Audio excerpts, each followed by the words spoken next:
Okay, so I think we'll get started. Hi, everybody. The late night, obviously. Yeah.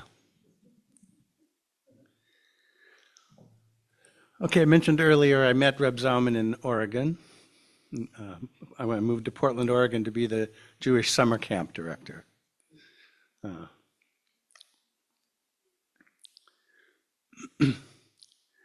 and as I said earlier, we started a Jewish Renewal Shavuot.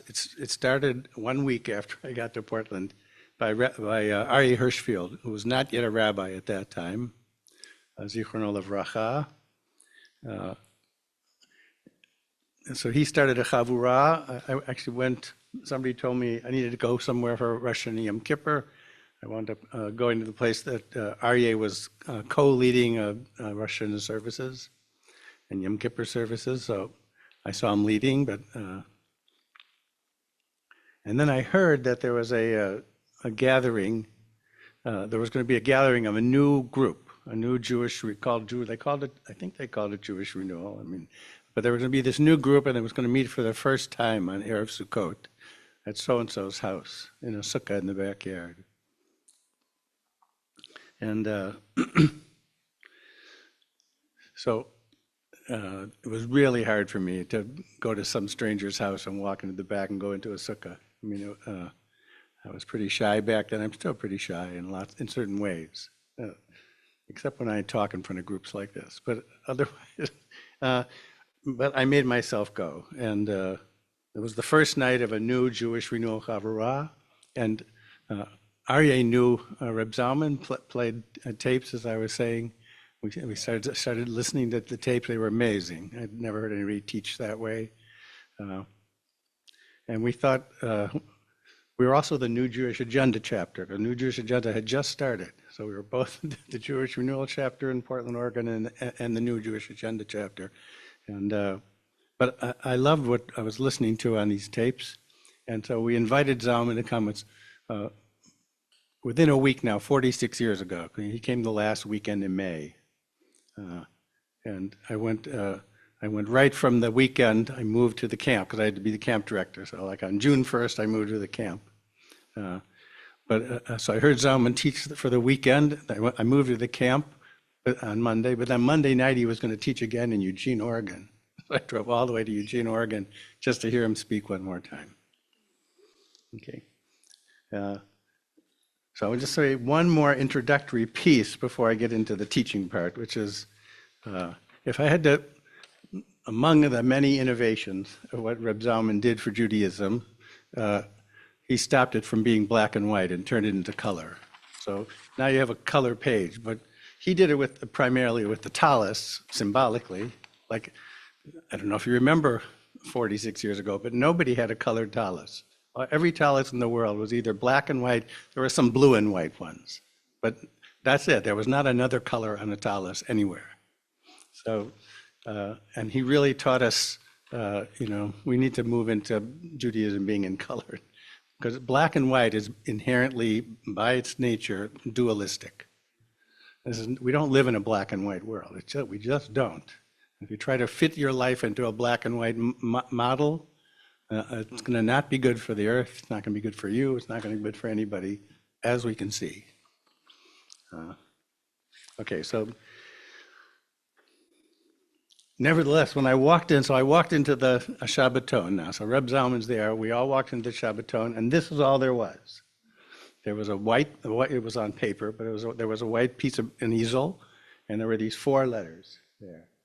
Now, I'm guessing most of you know what these 4 letters are, but just in case, this is the letter Yud, and then there's a Hey, and then there's a Vav, and then there's a letter Hey. So over the years, after I met Zalman for the next 25 years, I made the black and white side of this, some of which were the teachings I got that very first weekend. So you have there, and I made it so that it's accessible. So it says what the Yud is. It has the black letter there, the top one, and it says what the name of the letter is, et cetera, et cetera. Okay, so I don't know how much of this page I'm going to get to, but this more or less over the course of the weekend, he taught most of these things that are on this side, on the black and white side of the page. Okay.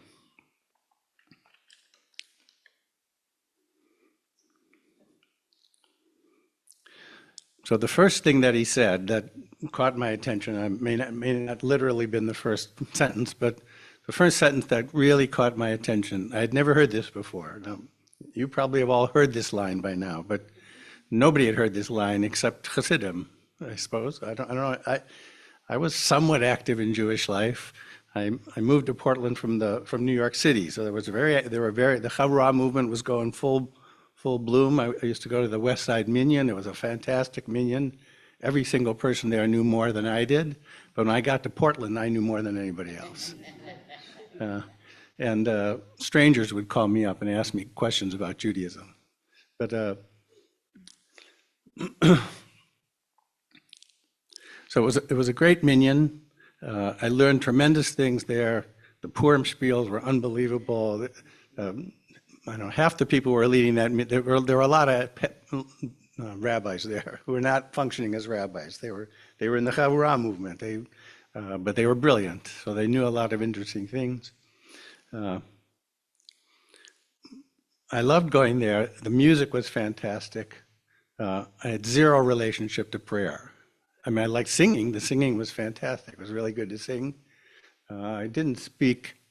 I went to Hebrew school, twice a week before my bar mitzvah. So, but I didn't. I could read Hebrew quickly, and I still sort of remembered like verb forms, but I didn't know any meanings. I didn't know what anything meant.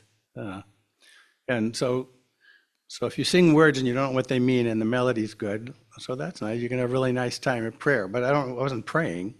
I was singing songs, and it was lovely. And it was a Jewish community. And then when they would talk, they were brilliant. So then it was really interesting. Intellectually, it was really interesting. I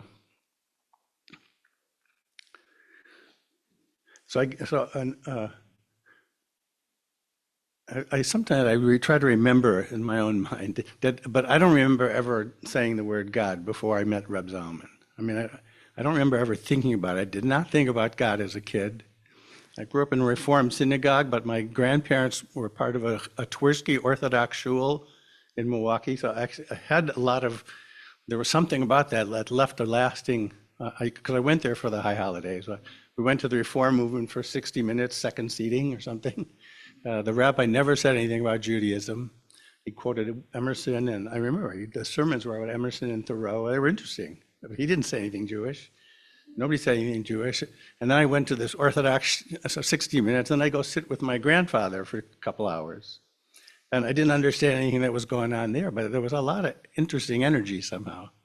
And the music was fantastic. And there was a Rebbe.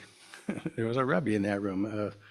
He was the Ornistopolo Rebbe, Jacob Twersky. Anyway, so okay, so I get to Portland, Oregon. I've already committed myself to be a Jewish professional. I moved there to be a Jewish summer camp director. I just had spent a year in Israel. So we walk into the room, and the thing that Zalman said that caught me totally, it just changed my life. I still think about this all the time. The thing he said was, the Baal Shem Tov taught that everything is God and nothing but God. Now, maybe you've heard that line before, but I had never heard that line before, and it completely changed my life. It's like, what? Everything is God and nothing but God. I understood the English words.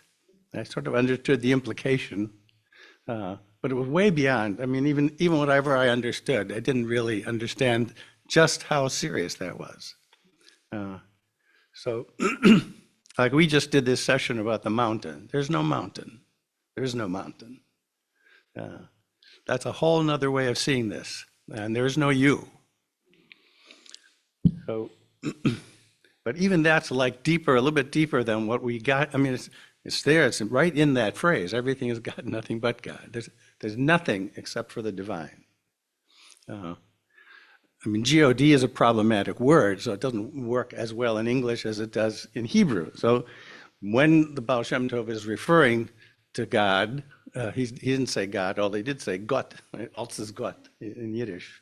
That's probably how he said it.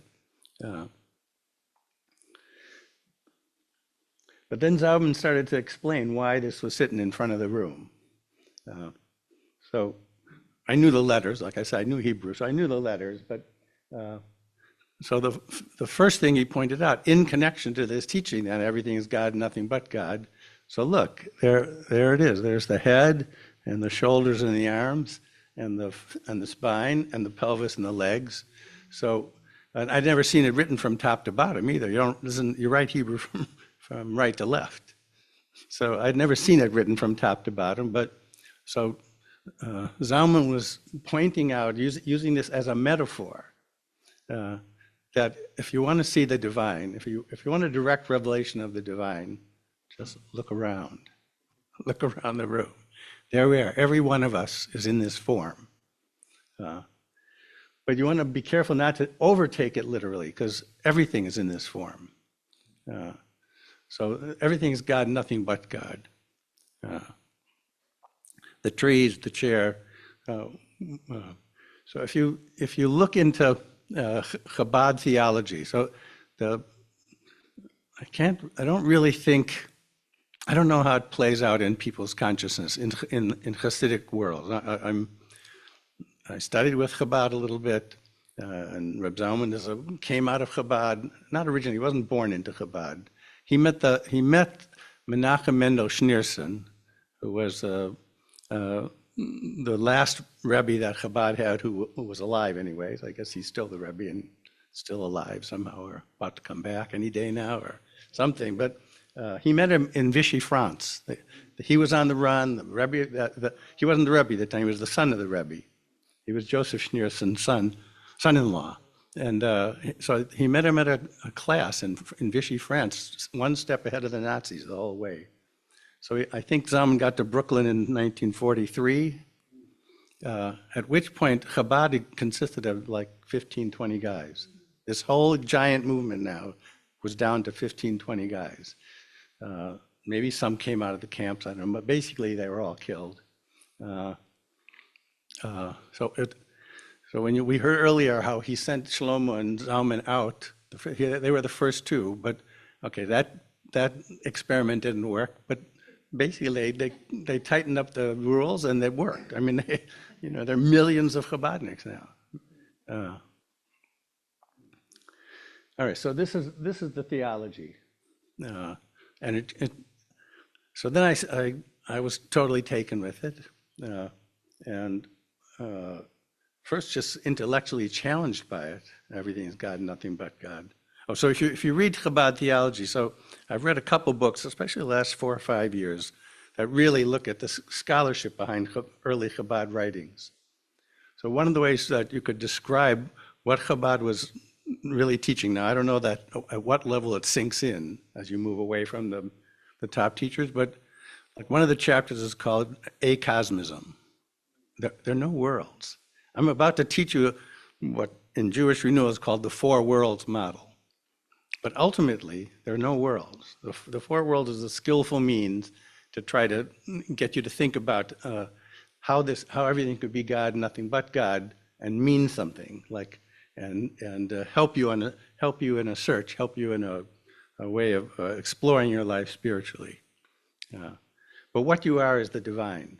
And so this is just a metaphor. You shouldn't overdo the metaphor, but you shouldn't underdo it either. Like, this is what you are. You're not what you think you are. What you think you are is just thoughts. Those are thoughts. Almost all of your thoughts are just conditioned phenomena. The species Homo sapiens came about around 200,000 years ago on the planet, whatever the genetic shift was that took them from the one before that. And for the first 150,000, until 30,000 years ago, Homo sapiens didn't have speech and language. Like the first 150,000 years, they lived basically like the great apes, in the same size. The communities were the same size. They lived in about groups of 30 individuals or 30 adults.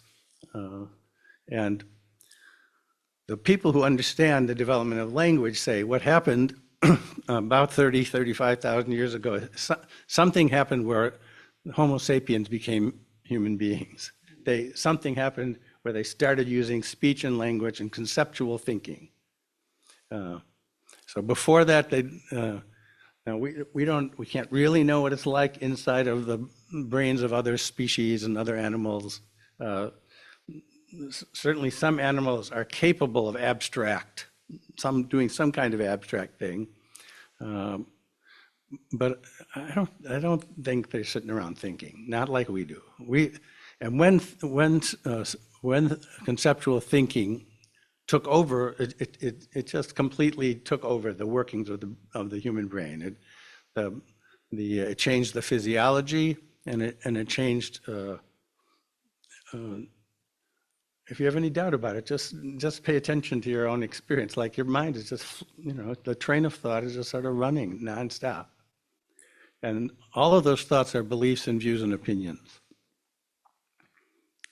I would suggest that, so what we're trying to do is sort of say, well, is there some way to see and experience the reality that everything is? So the Baal Shem Tov is saying everything is God and nothing but God. One of the really important words there is. And it just so happens that if you look at this, if you know Hebrew, and I'm about to tell you if you don't, so Hebrew is mostly built off of three-letter roots. Words have three-letter roots. There are some two bilateral roots. Reb Zalman used to think, there are some fours. Usually it's a doublet of two twos, but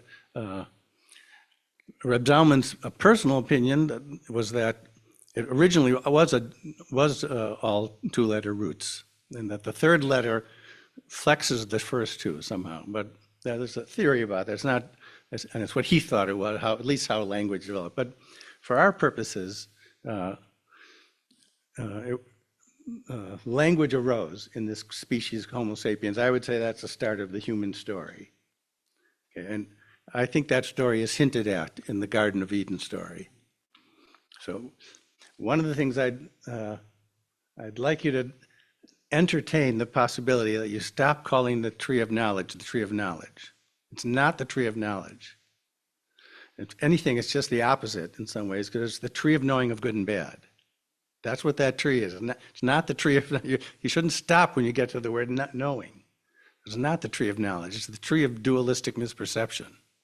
Because that's when human beings started having conceptual thinking,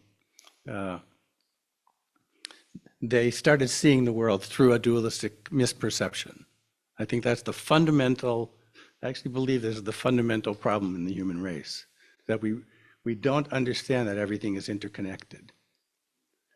Okay, so now you have this verb here, so the yud is a prefix and hey vav hey is the verb to be, which is, if I had to make up a name for God, that's the name I would make up. I would make it based on the verb to be, because it's the same verb that you find in everything is God and nothing but God, because what God is. Right? Now, what I think happened, when we look at, I don't know how far we'll get on chapter 3, we're going to read it just look at some lines quickly, but what we're going to see is that the Jewish people misunderstood this name, Yod-Heh-Vav-Heh, and they started calling God Izzy. God is, but God is not Izzy, right? And God doesn't have a name. Is doesn't have a name. Is what is. And everything that is. So it's, in some ways, it's not. In some ways, it's not saying anything. Everything is God and nothing but God. Everything that is a big deal. But there's no. So what the greatest revelation you could possibly have is that everything is. That God is what is the is of what is. And I started working with that. None of this meant anything to me. What I'm saying now, I was with Reb Zalman. I started learning about Jewish mysticism. I studied Jewish mystical systems. Zalman, in the opening weekend, Zalman went from this to teach one mystical model, which is, well, since this name has 4 letters, there must be sort of, we can use that to have a metaphoric fourfold nature to the divine. And each of these things could be something different. So let's sing the chant under those 4 letters. So you see the 4 Hebrew letters, and there's a 12-word chant. Maybe there's 13 words. But so a lot of you have heard this before. But this was Reb Zalman created this chant and the melody.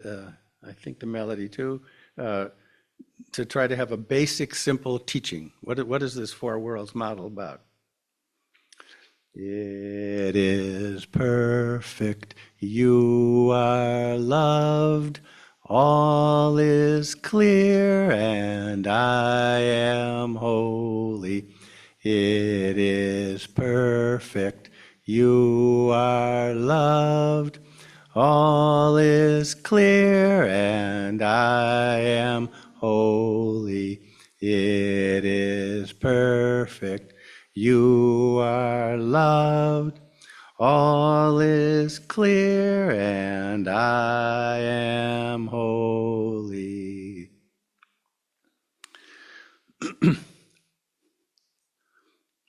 All right, so Zalman slowly introduced all this just over the course of 24 hours. So I'm trying to do it in 20 minutes. But so thank you.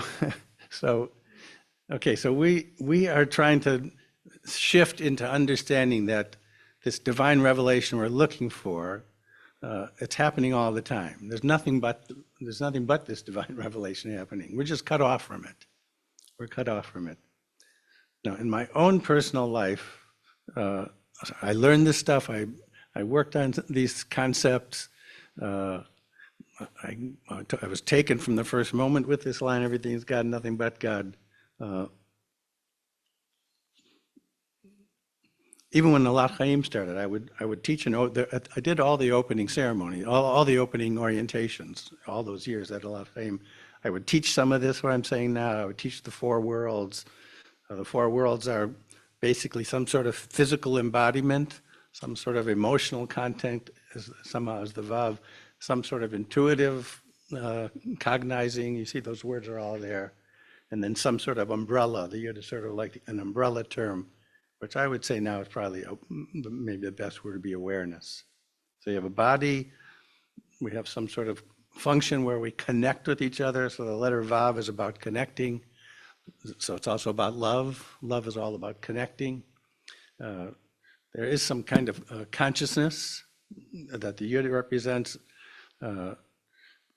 Consciousness requires the Vav in the sense that for consciousness to manifest, there has to be an of, like I'm aware of. Like you can't quite be aware of if there's no of, sort of. So of is like Vav. Of is like love, of is like Vav. It's sort of easy to remember it that way. Something has to connect. There has to be some connection between the power of consciousness and what could be known in consciousness. And the mistake you want to start to avoid is reifying the objects that arise in consciousness and stop seeing them as objects and just see them as temporal phenomena arising. There's seeing, now seeing is happening, now hearing is happening, now sound, now tasting is happening, now thinking is happening, now reacting is happening. So you're constantly being aware of. All right, let's look at, now I want to show you where this came down. So the fundamental problem I would suggest is language arose. That's what's going on in the story of the Garden of Eden. They woke up to the knowledge that that everything was good or bad, right or wrong, me and you, us and them. They entered this dualistic misperception, and instantly they were no longer in the garden. Now the garden's gone. And what happens next, just if you look at the story? Murder. It just jumps right ahead to murder, right? That's the next part of the story. And then the next part after that is like, this human thing failed, forget it. This is not good, we got to get rid of humans off. They shouldn't be on the planet. Somehow we're still here, but maybe we're on the way out. And maybe that would be good. Now the alternative, there's a better alternative, which is to wake up. And to stop believing that there's separateness. So The fundamental, simple teaching that I learned, the way I learned it from in the Buddhist world, was all separation is untrue. Like you can't, it's a little bit of a shame that, I mean, now you can, and people who are practicing in a certain way are beginning to speak this way in the Jewish world, but you have to find some sort of really tricky way to say that all separation is untrue. You can't find a text that just says, see, all separation is untrue. But everything is God, nothing but God. It's pretty close. And it's a radical, it's an acosmic worldview. There are no worlds. There's no four worlds. It's a skillful means. So, do you remember, I keep forgetting his name. Who was the Rizal's like main? He didn't write, but he had a student who wrote his teachings down. Was that Ramchal? Was that Luzzatto, or was he a student? Or I get it wrong always. So it's Vital. That's it, right? So Chaim Vital. So if you can, the last conversation I had with Reb Zalman. It's good to bring Reb Zalman back into this.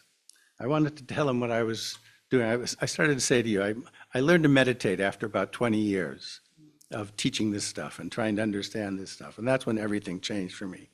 So the last time, I've really been practicing seriously now for 30 years. The last conversation I had with Reb Zalman, I wanted to sort of explain some of these insights.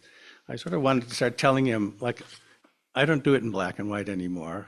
This is the four worlds model, but it's not in black and white anymore. It's not hierarchical. It's not even really about four worlds. There's only one world. Like at some point, there's just awareness. The yellow world is sort of the lower hay, and the dark blue is the upper hay. But they're not really separate. Really, all there is the Green New Deal. I played with the language and the colors of it, but and this is a non-hierarchical color model. As opposed to this is still a hierarchy. Even the way the four worlds model is taught is that first the yud happened, then this hay happened, then this vav happened, and then this hay happened. Okay, let's look at chapter 3. Somebody want to read the first line? Anybody already have the page open? Just 3 verse 1. Now Moses, tending the flock with his father-in-law Jethro, the priest of Midian, drove the flock into the wilderness and came to Horeb, the mountain of God. Okay, so what it says in Hebrew is, so Moses left Egypt. We know this, that part of the story, and spent 40 years supposedly being a shepherd. 40 means that he's totally reborn. Every 40 in Judaism is about rebirth. It's about going from the point of conception till birth, because there's 40 weeks in labor, 40 weeks in utero. Now we know it's 38, but they didn't know that, and they didn't know the relationship to the period, and you don't get pregnant until the second week, so there's only 38 weeks, and 40 just means something got initiated, and then it's going to come out. So that's what all the 40s are. So Moses was 40 when he left Egypt. That's a teaching. It's not meant to be a number. The point is something changed, and it took 40 years. Then he's 40 years with the flock, okay? And then one day he's out with the flock, and he goes achar hamidbar. He goes outside the backside of the wilderness. It's sort of hard to understand even. You can't really say what it means, but except that, okay, this is something that hasn't happened before. Now he's outside of his normal everyday consciousness. He got to the other side of the wilderness somehow. Let's see, what the Zohar, so let me set the stage here. So what the Zohar says about this what happened in the Garden of Eden is that the Zohar says language became corrupt and remained corrupt until it was cleaned up at Sinai, right? So this is now the story of when it gets cleaned up, because he's at Sinai now. Now this is the same place where the revelation we're talking about today happened, but he's already there. So Moses is already at this place called Sinai. Okay, let somebody read verse 3.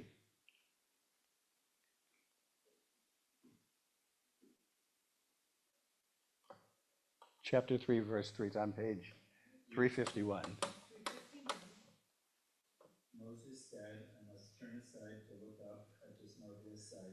doesn't the bush burn up? Okay, so you know this story. Now he's seeing this bush, but that part, maybe if you could see clearly, everything's always burning. So the key thing here is that he finally realized he should stop and take a look. He had to turn and go look at it. That's the only point I wanted to make from that verse. Okay, then somebody read 4. When the eternal saw that he had turned aside to look, God called to him out of the bush, Moses, Moses, he answered, here I am. Okay, so now once he's turned to look, once we turn to look, now that the revelation could happen. If you're not paying attention, there's no revelation. You're just stuck in your everyday mode. My current thinking about this, I've been thinking about this in terms of Machaya HaMetim, the resurrection of the dead. I think the resurrection of the dead is what we all need to do every day in our lives. We're sort of the walking dead. Like this dualistic misperception includes death, right? And if you, I'm not going to go back there, but if you go back to that verse where you're not supposed to eat from that tree of knowing good and bad, don't eat there because on that day you will surely die. There was no death before that. And there's no death until you live in the dualistic misperception. You know, we're afraid, it's not that things don't end. Everything's impermanent. So everything, we're all compost. Okay, everything is compost and it's all moving, but okay, so, but this next line is going to be really important. I just had to go back to tell you one thing about that story in the garden. So, okay, somebody read verse 5. And God said, do not come close. Remove your sandals from your feet, for the place on which you stand is holy ground. Okay, so they eat from the tree, right? The Zohar says that's it. Now they're kicked out until they get at Sinai. The first thing, what's the first? I said death is the first, killing, murder is the first thing, but they do. There's one thing before the murder, which is they start getting dressed. It's like, I don't want to be naked anymore. I got to get dressed. Here we're at the resolution of that. So what happens? Start getting undressed. I think it's brilliant. I mean, if I think this is written by human beings, some of it's just brilliant. It's brilliant how they figured out how to put these things together. But they had 1,000 years of storytelling. If you're a storyteller, like when I tell story, they get better every time. So if you had 1,000 years of telling that story, you could really make it right? You could act it up pretty well if you had enough time and enough practice. Okay, so, but it's a brilliant move here. Like, okay, now we're ready to take off the garments that are cutting us off from things. And now we're finally back on holy ground. And this is the first time the word holy appears since they left the garden. Right? The last time the word holy, the only time it was mentioned was that the Sabbath is holy. Right? And then holiness has not been mentioned. So the whole book of Genesis, so I would call it the descent, it's sort of the story of the descent of human civilization to getting as bad as could possibly be. And then the second book is the way out. It's the Exodus. Okay, what's the way out? That's how the Zohar understands these stories. This is what went wrong. It happened in the Garden of Eden. It gets fixed up. Now they say language gets fixed up at Sinai.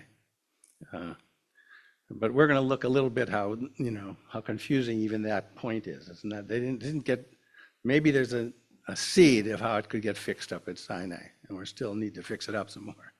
But okay, so now we're back in holy territory. Finally, we're going to be in holy territory.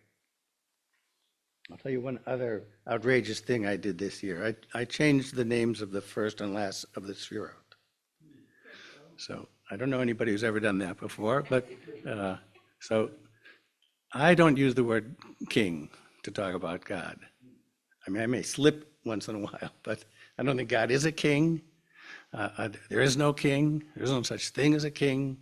Everything is just the unfolding of being. There's no kingship. What there is sacredness. So I would say since there's no king, there's no reason to have a crown, and there's no as the starting place, and there's no reason to have a kingdom as the end place. So this year I finally started saying, instead of keter, kedusha, and mikdash. So kedusha is the starting place, and we're trying to make a world where we recognize the sacredness. The mikdash is the place where sacredness is manifesting. So, okay. We'll see how the dean of students, the dean of the rabbinical school wants to teach his students from now on, but okay.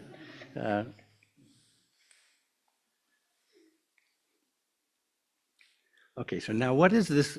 What is the understanding of the divine that's coming down in this story? It's about to come down. So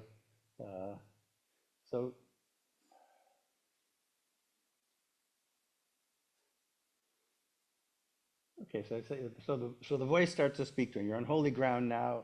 I am the God of your ancestors, God of Abraham, God of Isaac, God of Jacob. Moses hid his face. He was afraid to look at God.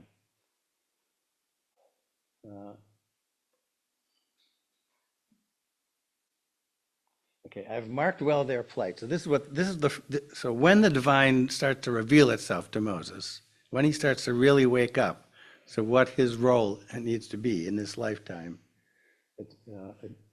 the divine voice says very clearly, I hear the cry. I hear the cries of the suffering. I hear the cries of oppression. Like these four letters. We're going to get to this in verse 15. We'll see where this becomes a name, but it doesn't become a name until verse 15. But this name, from rabbinic tradition onwards, has always been the name of compassion. Like when you see Yud He Vav, you're supposed to think of the compassionate aspect of the divine. Like we were chanting Anu B'choach, those were 7 different aspects within the divine, one of which is compassion.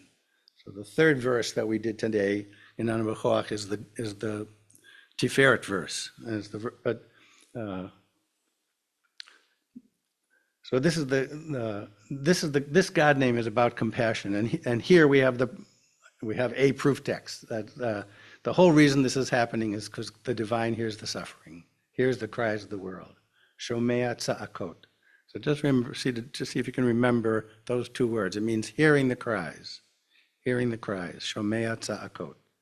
We're going to finish this by singing, meditating and singing. Okay. So Moses gets the task here. He's supposed to go and get the people to come out of Egypt.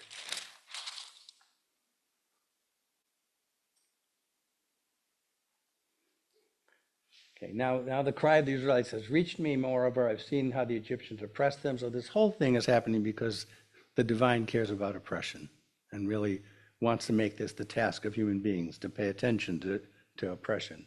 Because Moses ran away. I mean, maybe that was a good thing he ran away. You know, he needed the time to be reborn, to be clear before he goes back. Okay. So Moses, just a human being, Moses says to God, who am I that I should go to Pharaoh and free the Israelites? So somebody read verse 12. And God said, I will be with you, that thou shalt be your sign, that I who sent you. Right. So look at the words here. It says Vayomer, and so God says Ki ehia imach. Ehia. So ehia is the same verb, only instead of having a yud at the front, it has an aleph. So now I'm going to go one more radical step with you. So I'm going to suggest that we'll see in a minute, but Yud He Vav He is our most traditional name of God in Judaism. But there's something actually more serious, more important than that. I think in some ways it's a fundamental misunderstanding. And the 4 letters I think that we really want to start contemplating more are Aleph, He, Yud, He, Ehia. And here we see it. So now we've seen Ehia 1 time so far, right? Okay, so right. So Moses said, "Who am I to go?" And God says, "Ehia imach. Ehia will be with you." You could say the divine voice is saying, "I will be with you," or you could also hear it, "Ehia." That's what's gonna go with you. Ehia is going to go with you. That's 1 time. Then Moses says to God, somebody read 13. This is a key line. Moses said to God, when I come to the has sent me to you. And they asked me, what is his name? What shall I say to them? Okay, so I, for many years, didn't read this verse carefully enough. So I would have said, Moses, even if like I would have been saying, okay, what does the story say? Moses says to God, what's your name? Moses does not say to God, what's your name? Moses says, they're going to want to know your name. What should I say? He doesn't ever ask, what's your name? Okay, then how does the divine respond? Somebody read 14. And God said to Moses, Ayah, Asher, Ayah. Yeah, Ehia, Asher, Ehia. So now we have two more times. Now we had one Ehia, now we have two more Ehias. And Ehia, Asher, Ehia. I am that I am. So Ehia, so here's what's really important. So we have the same verb. Hey, Vav, Hey is the root. So Ehia has the same root as Yud, Hey, Vav, Hey. And some people, I know Art Green does this, I think must be older than that. Art in his book Ehia says you put Ehia in what I'm calling Kedusha, in Keter. So Ehia is the god name in Keter, but it's not a name. Like if you understand the system of the Sefirot, the Sefirot, even though you start with Keter, some systems don't start with Keter, because Keter is sort of before the system starts going.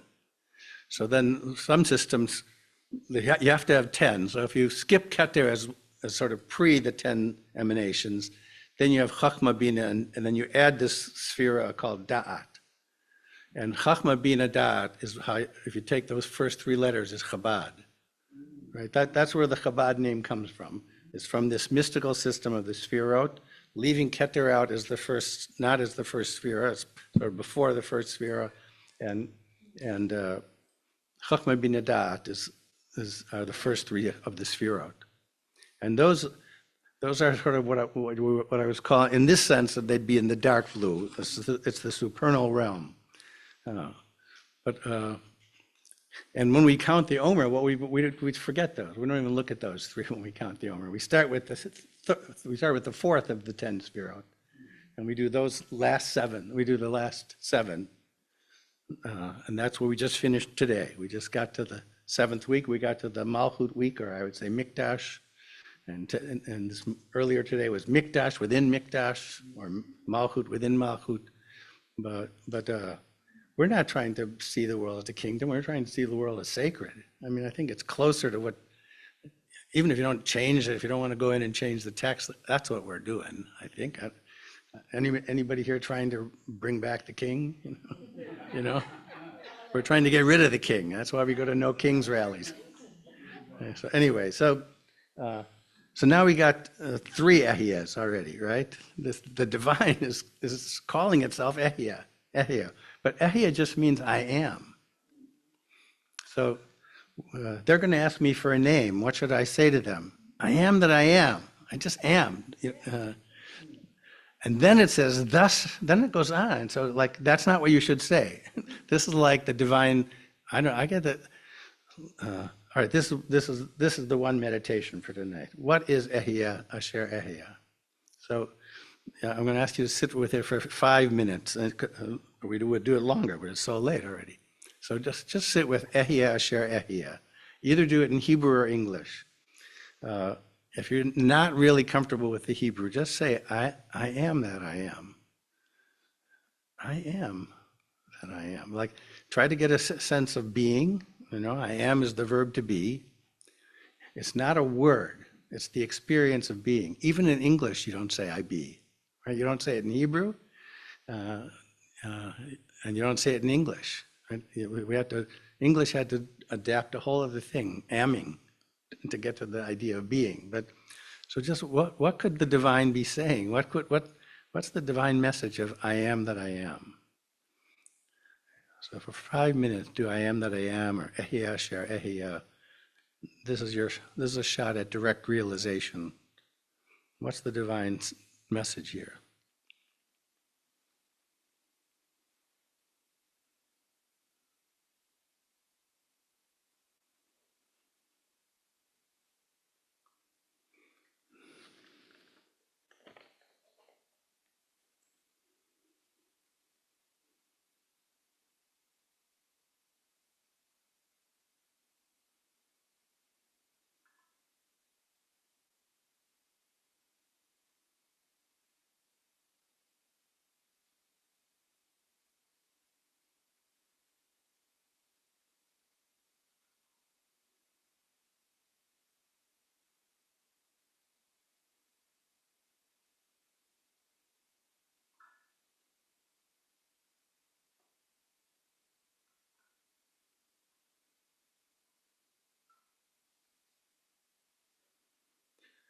I am that I am.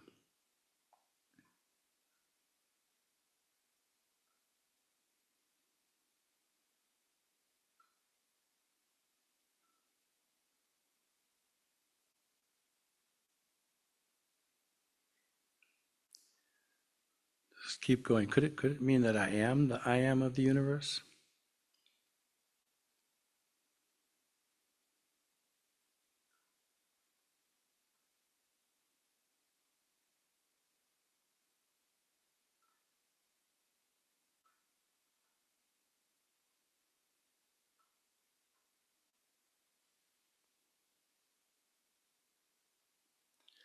I'll do it one more minute and then I'm going to turn it into a chant with 2 more words.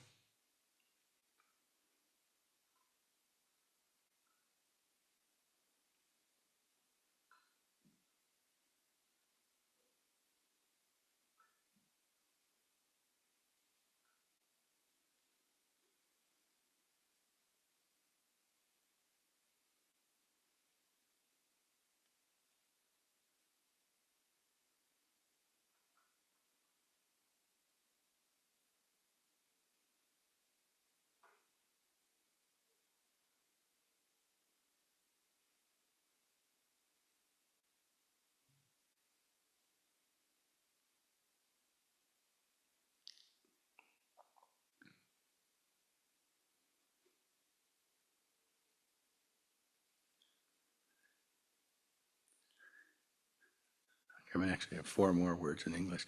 I am that I am, hearing the cries of the world. Ehia asher ehia, shomea tza'akot. I am that I am. I am that I am. I am that I am. I am hearing the cries of the world. Ehia asher ehia. Ehia asher ehia. Ehia asher ehia. Asher shomea tza'akot. Ehia asher ehia. Ehia asher ehia. Ehia asher ehia. Asher shomea tza'akot. I am that I am. I am that I am. I am that I am. I am hearing the cries of the world. It's just 30 more seconds. See if you want to take that on. If I am that I am, it means you're hearing the cries of the world.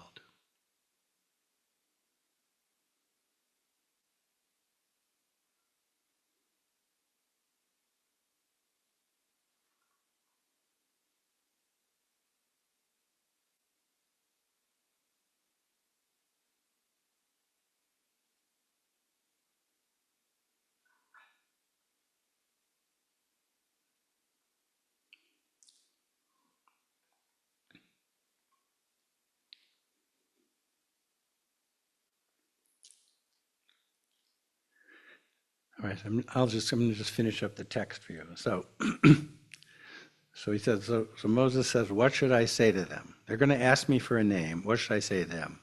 I am that I am, for crying out loud, whatever, something like Ehia, Asher Ehia. I'm the Ehia. I said that. Ehia will be with you. And it still doesn't, and then it says once more, lest this be unclear. Then the divine voice says, this is what you should, because it doesn't say this until now. This is what you should say to the Israelites. Tell them Ehia sent me. So once more, it goes right back to Ehia. Ehia sent me.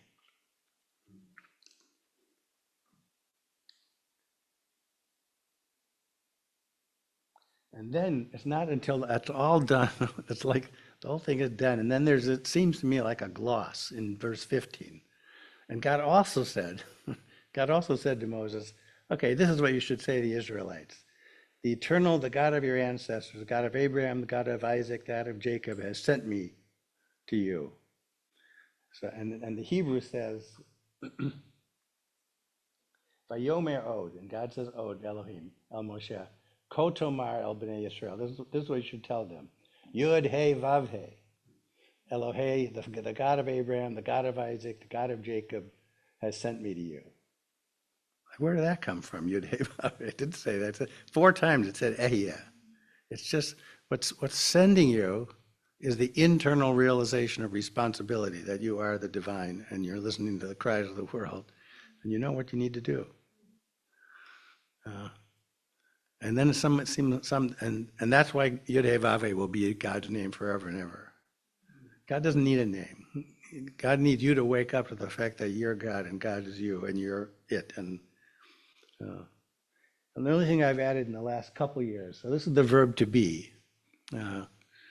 And not only does it seem like it's a gloss, but also it's what the yud does as opposed to what the aleph does. So the verb is the verb. The yud prefix changes God into the third person, meaning out there. God is no longer in here. The third person is out there. And the yud is the third person masculine.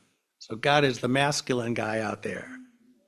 And it's just the opposite of what it's been saying all along. No, God is the non-gendered, first-person realization of being. It's an internally, it's not a word. God doesn't need a name.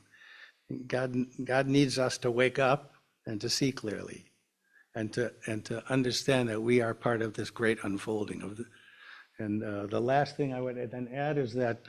So I'm glad that our God name is about being.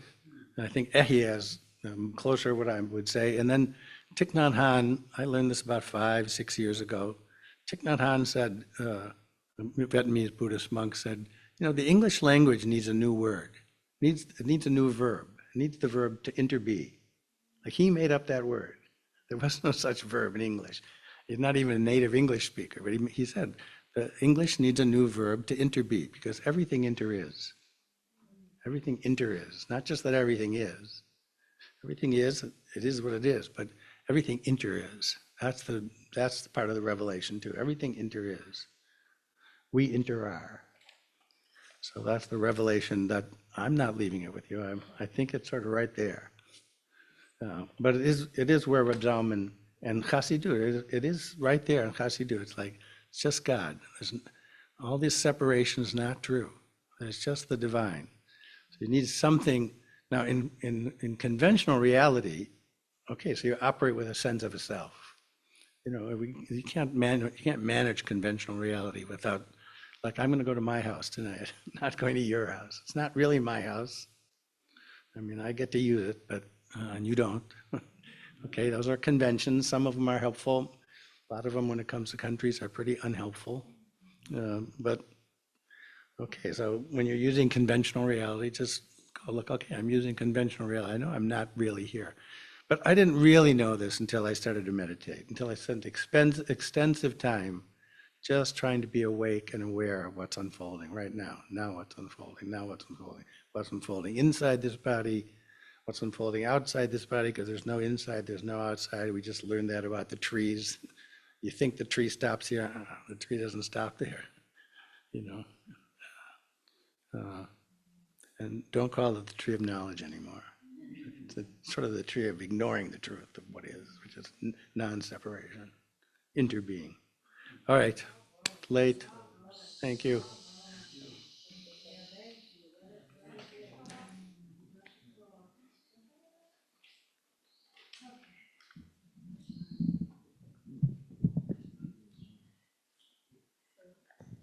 We'll close out this section of our evening with a chant.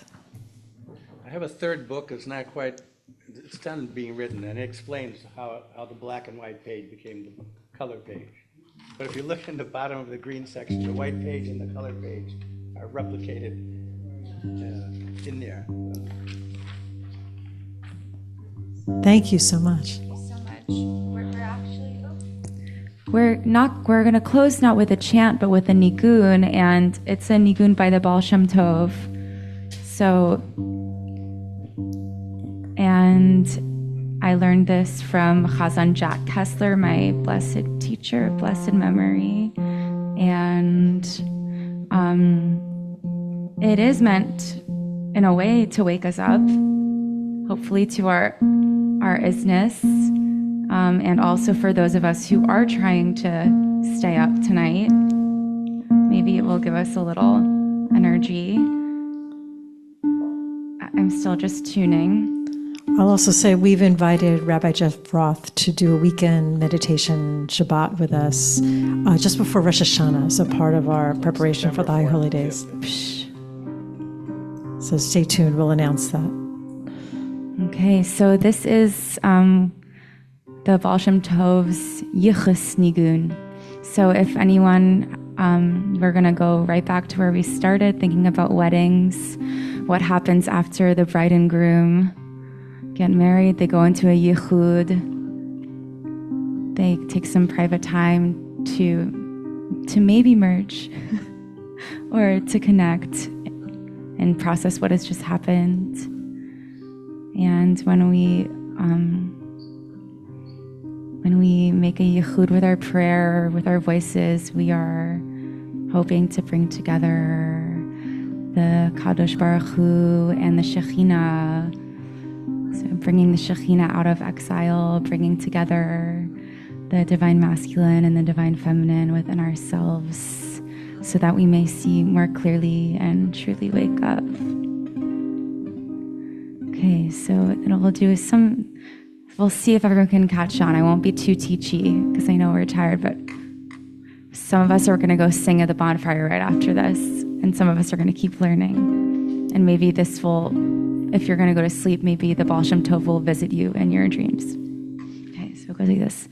Yanai, yanai, yabarirarira, yambarai, yanarai, yabarirarira, yambarai, yambarai, yamanai, yamanai, yabararai, yambarai, yambarai, yamana, nai, nai, nai. That's part A. Let's try that all together. Part A. It's 3 parts. Yambarai, yambarai, yabarirarira, yambarai, yambarai, yambarirarira, yambarai, yambarai, yamana, yamana, yabararai, yambarai, yambarai, yamana, nai, nai, nai. Do we want to learn the next part? Ya, yanidai, yanidai, yana, nai, nai, nai, nai, nai, yanidai, nai, nai, nai, nai, yanidai, nai, nai, yana, nai, nai, nai, yana, nai, nai, nai, nai, nai. Share that with me. Oh, let it out. Oh, yanidai, nai, nai, yana, nai, nai, nai, nai, nai, yani, nai, nai, nai, nai, nai, yani, nai, nai, nai, yana, nai, nai, nai, yana, nai, nai, nai, nai, nai. Third part, yes, third part. Yeah, but nai, nai, nai, nai, nai, yamana, yamana, yabarada, yeah. But nai, nai, nai, nai, nai, yamana, nai, nai, nai. That again. Yeah, but nai, nai, nai, nai, nai, yamana, yamana, yabarada, yeah. But nai, nai, nai, nai, nai, yamana, nai, nai, nai. Waking up a little bit. The whole thing.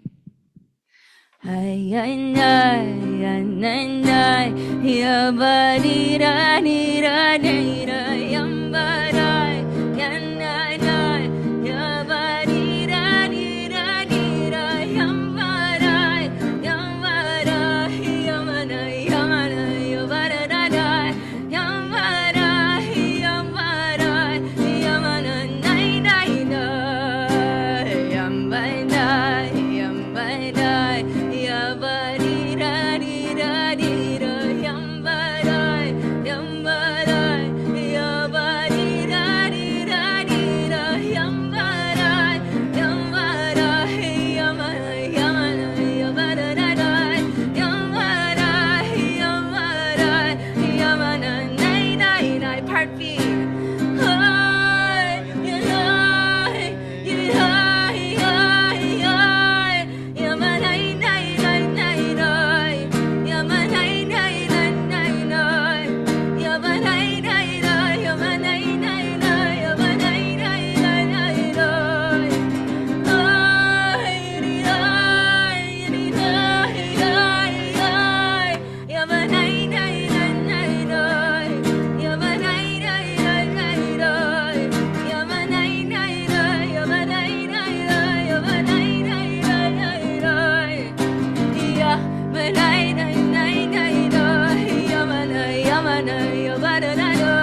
Okay. Here's the plan. Rabbi Karen is going to be in here studying Zalman's new book and Torah and other whatever comes through. And I will be at the bonfire that Daniel just got going.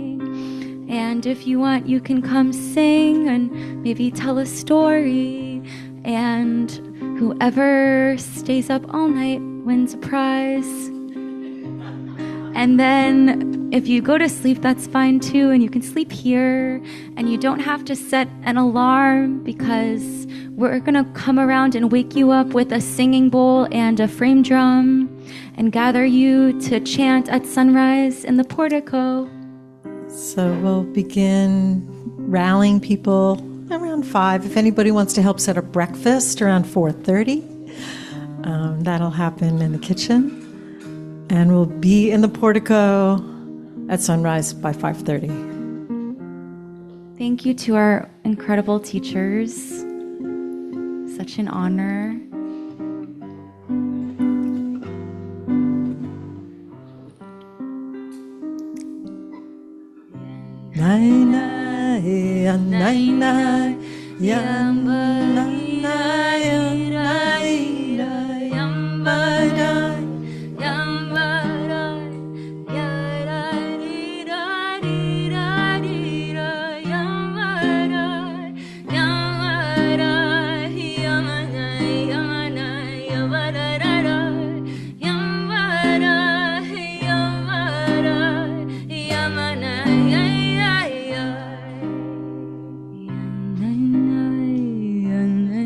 There's more snacks that are out. The kids were busy working while we were here being enlightened.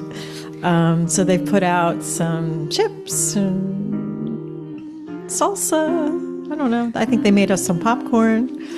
Aww.